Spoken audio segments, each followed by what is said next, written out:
Le Seigneur ne se contredise pas. Bien-aimés, qu'entendons-nous par les commandements de Dieu? Les commandements, c'est une action de commander quelque chose à quelqu'un. Donner de l'ordre et de faire exécuter les ordres. Alléluia. Et là, j'aimerais bien que nous soyons comme des disciples de Béret, selon Actes des Apôtres. Les disciples de Béret vérifiaient tout.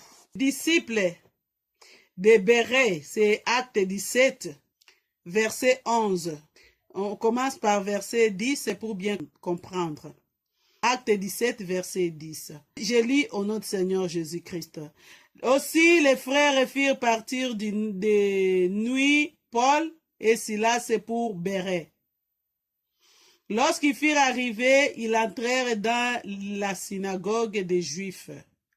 Ces Juifs avaient des sentiments plus nobles que ceux de Thessalonique. Ils reçurent la parole avec beaucoup d'empressement. Ils examinent chaque jour les Écritures pour voir si ce qu'on leur disait était exact. Je relis le verset 11. Ces Juifs avaient des sentiments plus nobles que ceux de Thessalonique.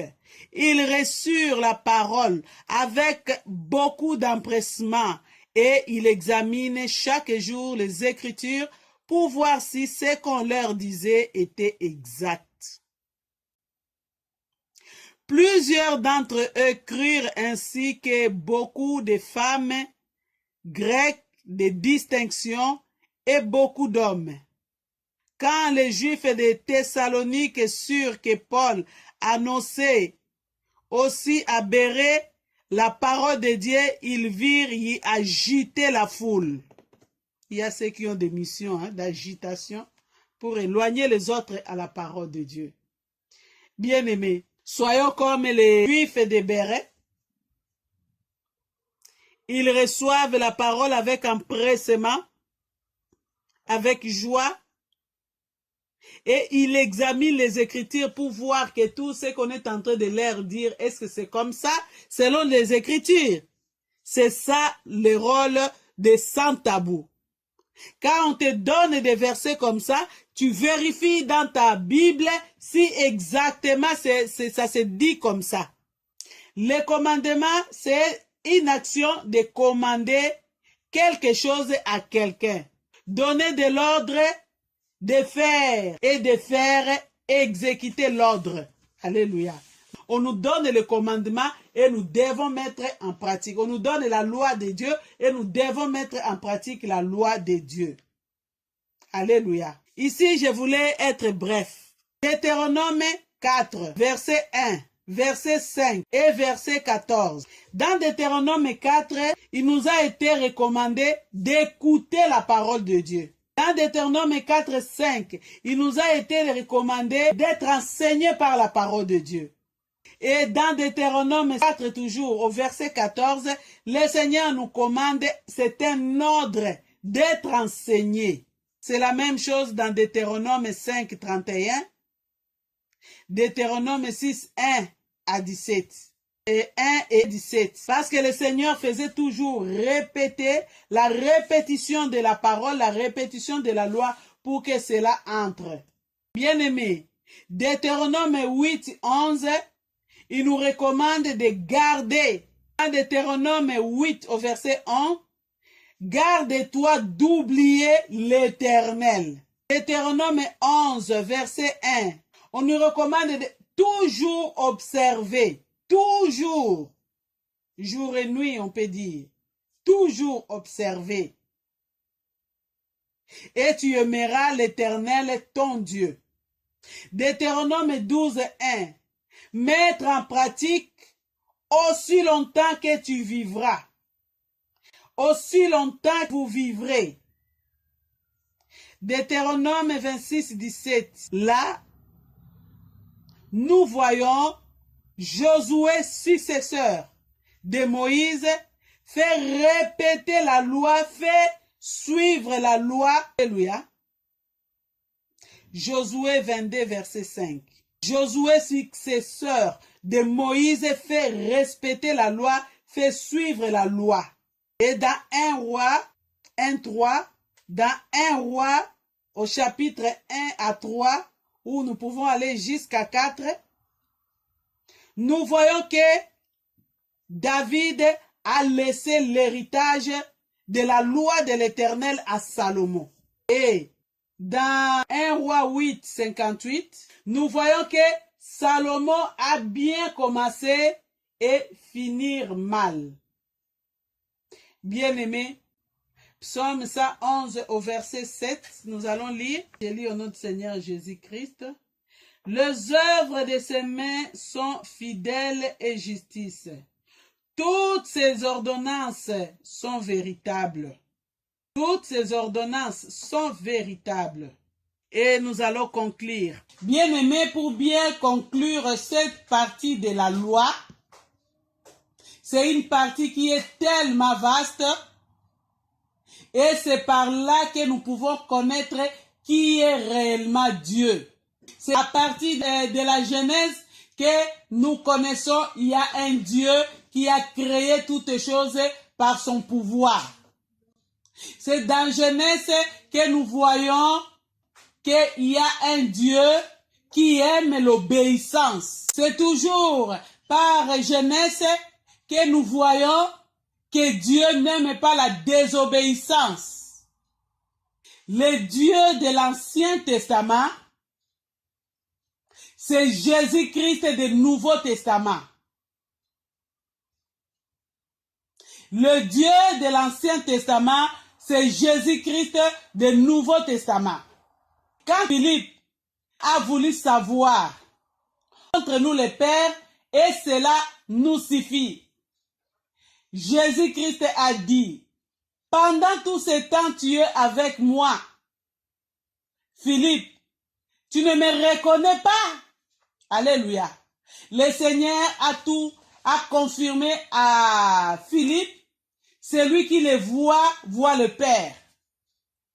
Il est dans le Père est en lui est dans le Père, il fait un avec le Père. Cela veut dire, le Dieu de l'Ancien Testament, c'est Jésus-Christ du Nouveau Testament. Et pour connaître le Dieu de l'Ancien Testament, nous devons connaître la loi. Et la loi, c'est de la Genèse à l'Apocalypse. Nous devons retenir le verset du Matthieu 5, 17. Matthieu 5, 17.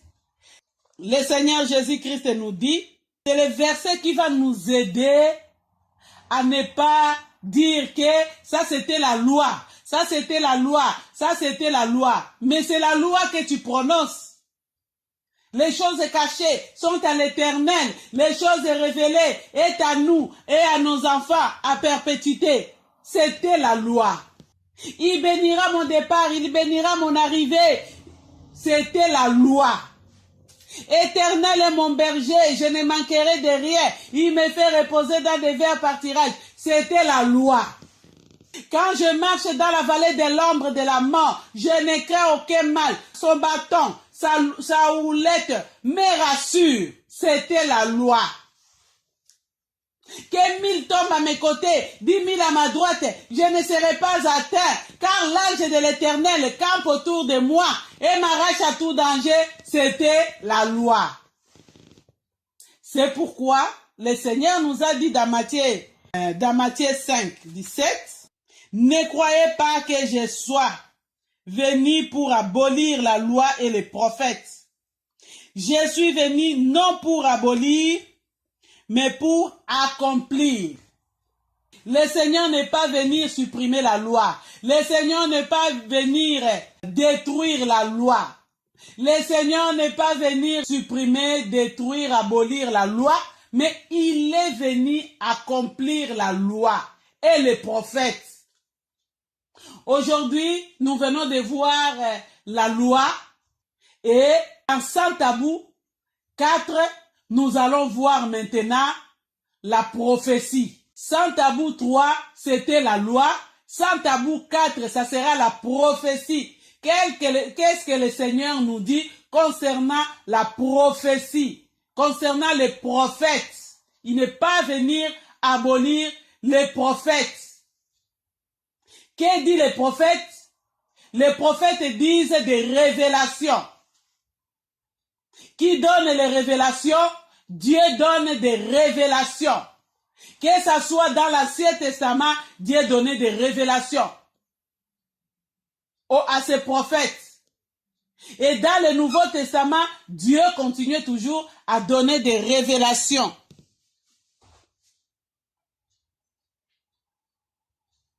Jésus-Christ, c'est le Dieu de l'Ancien Testament. Jésus-Christ, c'est le Dieu du Nouveau Testament. Il est le même hier, aujourd'hui et éternellement. C'est pourquoi nous devons connaître le Dieu de l'Ancien Testament dans la lecture et la méditation de la parole de Dieu jour et nuit.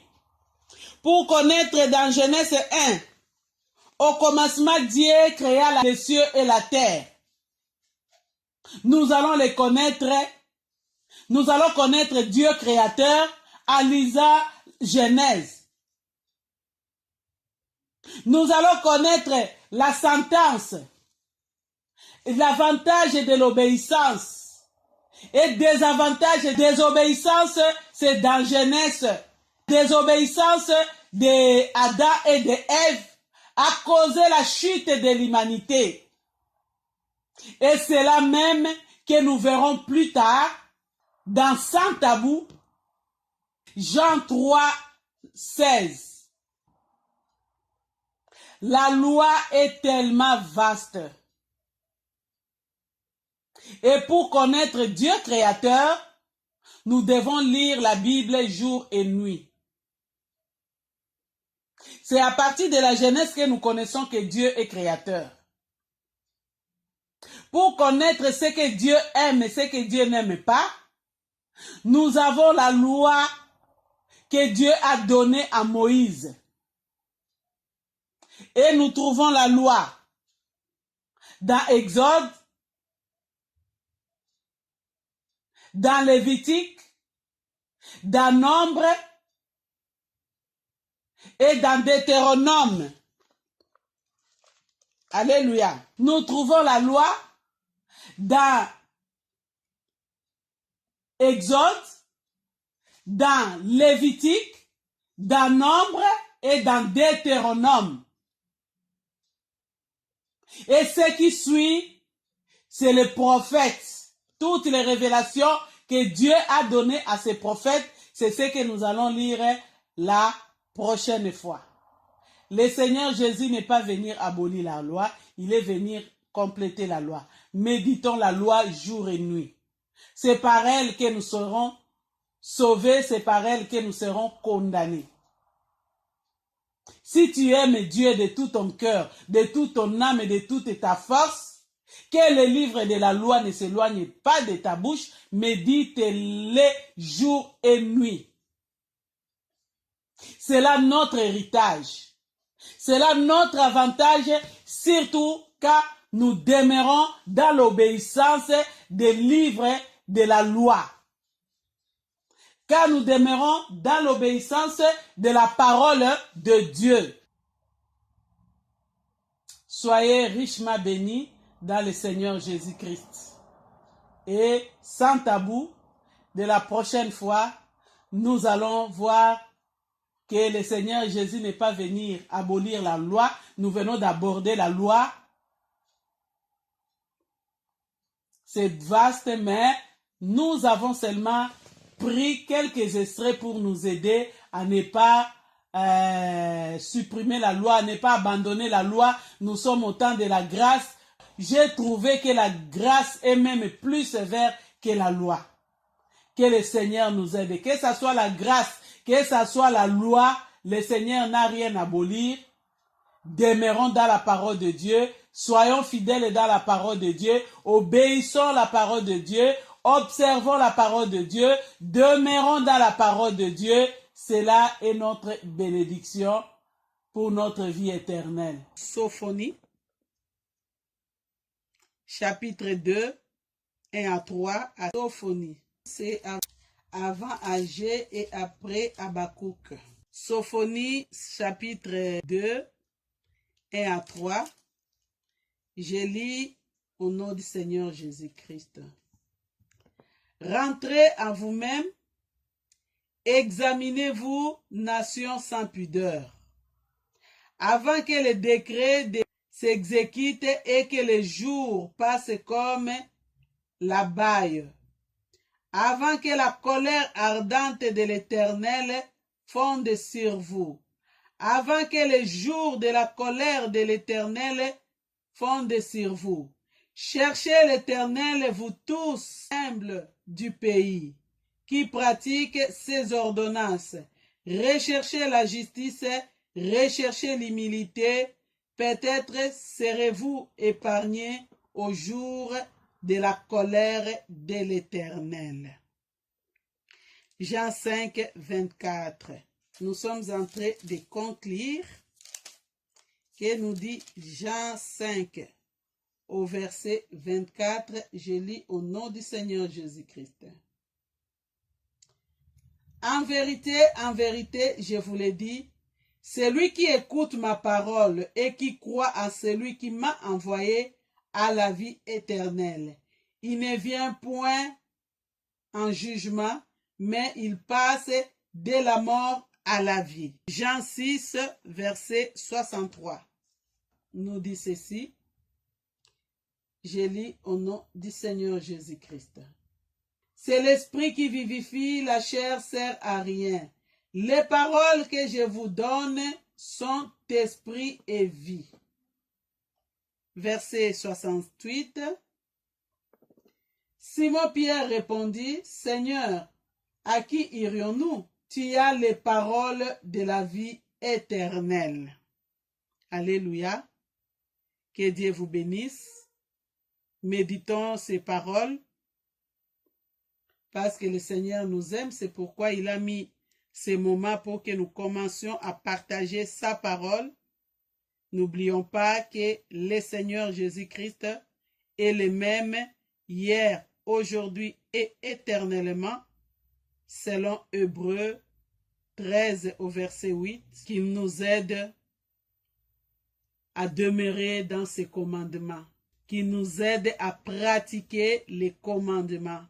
Et cela n'est que possible par le Saint-Esprit. Au nom du Seigneur Jésus-Christ, que nous avons ainsi prié. Amen, amen. Soyez bénis.